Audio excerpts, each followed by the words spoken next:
During my term as Chief Minister from 2018, I see two key result areas that I need to work on.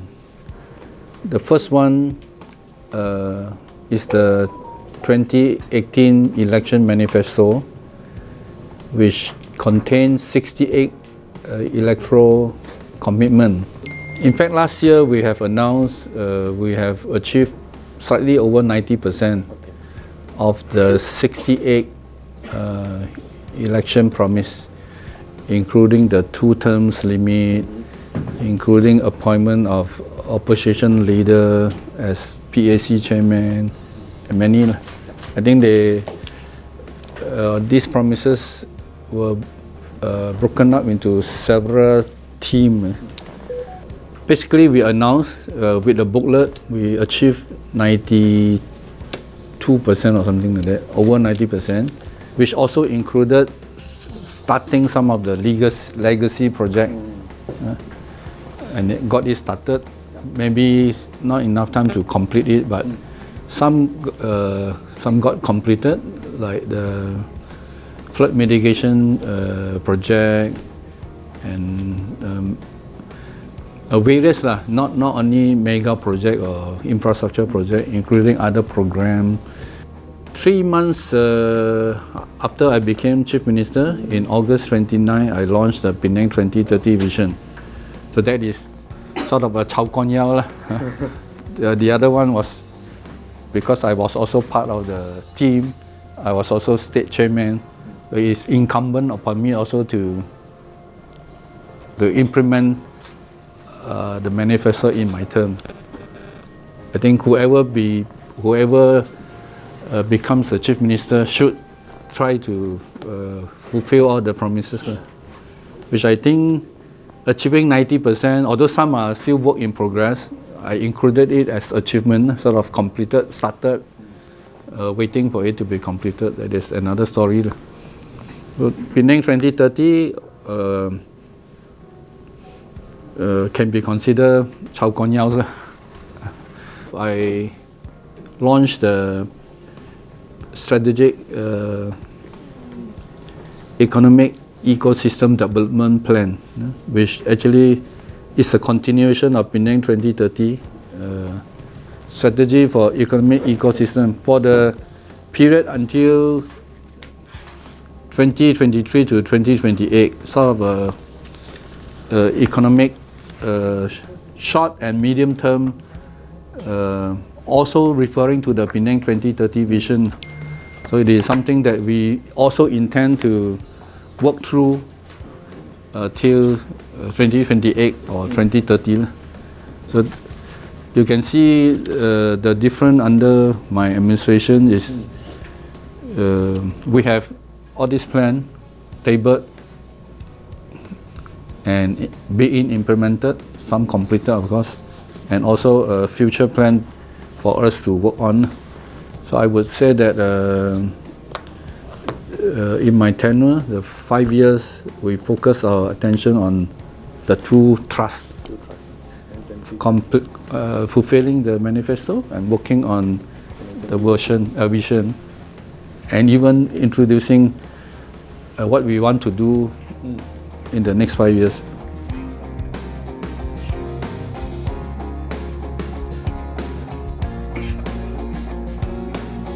I did a site visit to see for myself, because in EXCO we do monitor. It is in the EXCO minute, so it is a sort of weekly, even fortnight, if not fortnightly, progress report from the respective EXCO. So we have been monitoring all this project. So the package 2 started, and now we can say it is 35%, and the schedule for completion is still the same, January 2025, to bring this project to completion. Meanwhile, of course,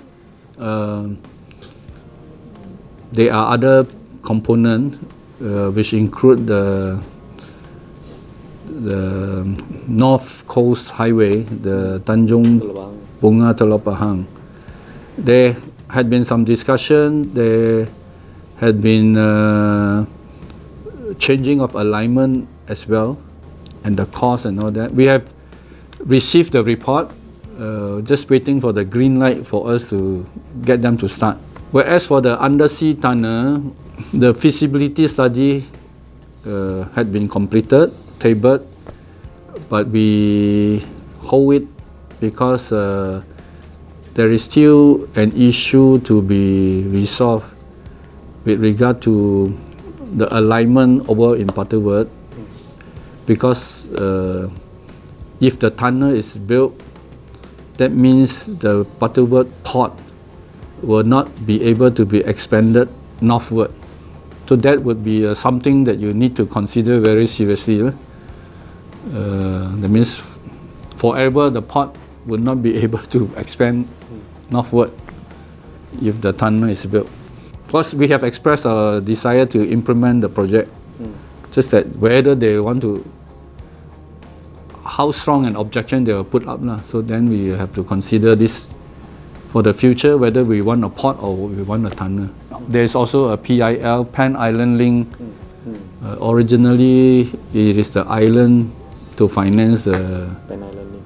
Not only the LRT, even the Pan Island Link.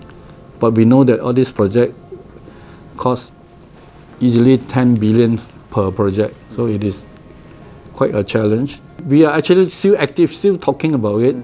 Maybe prioritize certain segment which is not cheap also. Every segment will cost 1 or 2 B at least. So to implement by segment in the top priority area where congestion is worse. For example, from Bukit Gedong to Bayang Lepas, that could be implemented as a prioritized segment of the PIL1. That would cost probably 1 plus 2 billion compared to the whole. And finally, we got the LRT, which is sort of an surprise gift as well. No, if not for Dato Sri Anwar and Anthony, maybe getting the finances through the reclamation will drag this project for another 15 years.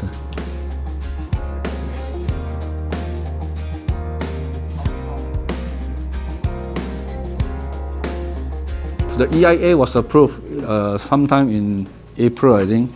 That is about a few weeks before our announcement. When do you want to hold it? If you are the Chief Minister, do you sit on it until the election or what? What if somebody found out? How come you got EIA approval and you are hiding the fact from the people? Isn't it? Yeah. And we say we are open, we are transparent. There you get it. At the most convenient first instance, we announce it. Because it had been approved, there's nothing to hide. We have been working on it for years, and now that you obtain the approval, you say you don't think it's important enough to announce. Not like we have to be open about it.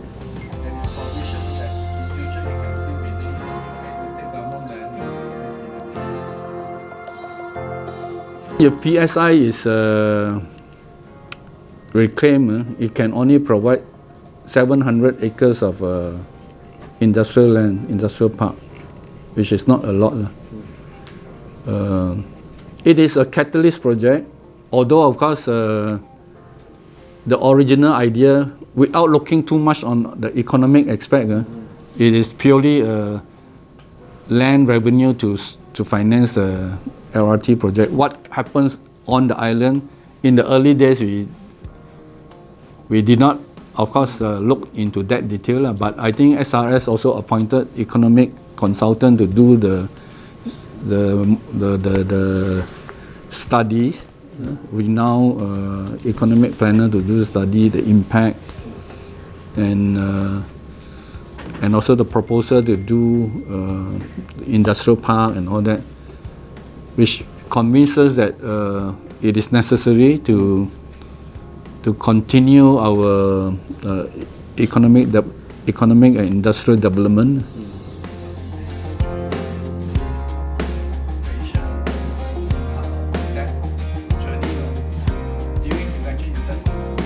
In Penang, so there are several projects that the state government had applied to the federal government under the RMK and the yearly development budget.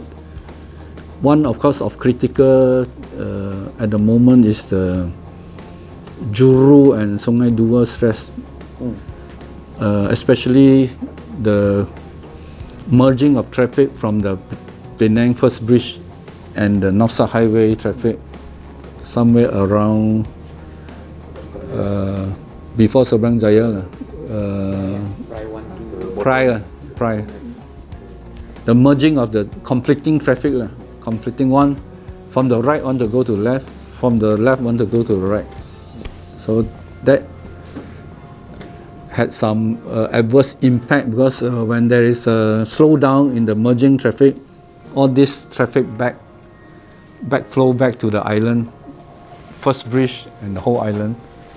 And you can see that by 4:30, Bayang Lepas, Georgetown heading towards the bridge, traffic is moving slow because traffic cannot be discharged efficiently into the North South Highway. So that would be another critical project to be implemented as soon as possible. Whether it is an elevated section or something like the Jelabang bypass, I think Federal and PLAS needs to make a quick decision to resolve this traffic dispersal.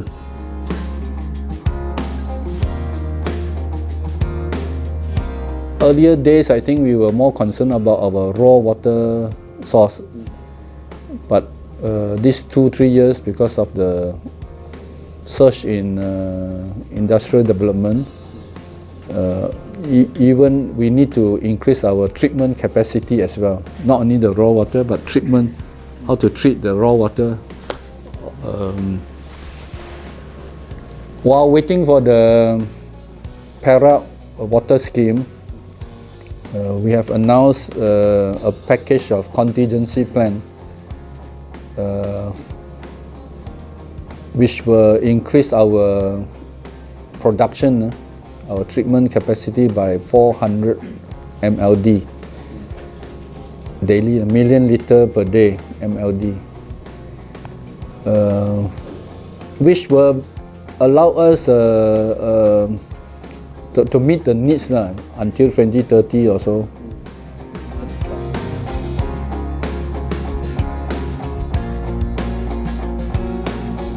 So as the incumbent, it is always a 5 years of work to get that affirmation on election day. You need to work for 5 years to get that affirmation. Of course, campaign elections are all about how to project, how to tell the story.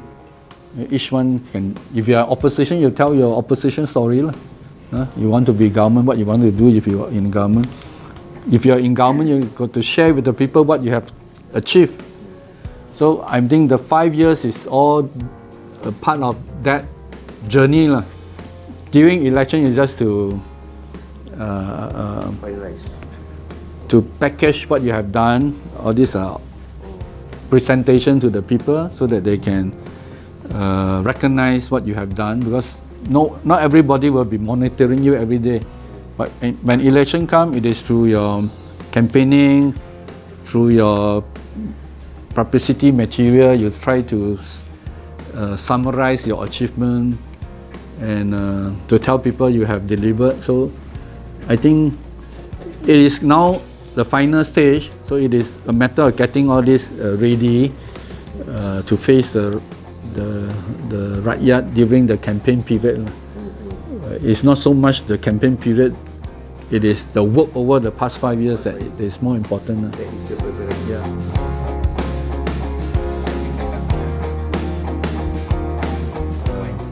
of course, we will be highlighting our achievement and also highlighting that we are part of the federal coalition as well.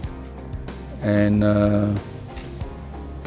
since Chow just said that, we have got quite a lot from federal government, so it is something that we want to share with the Rakyat, that we are able to achieve more together.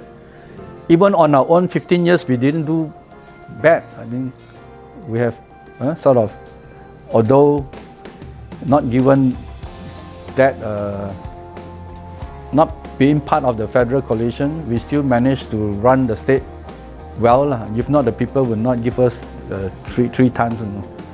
And we are looking forward for another mandate as well. So, despite being alone, we have proven that we are able to deliver.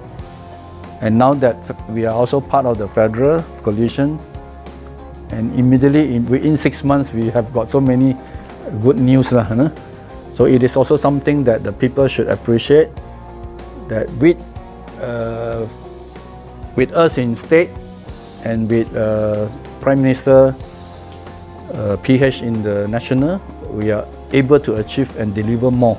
So that would basically be something that we want the voters to recognize, to make a choice, the way forward for the state.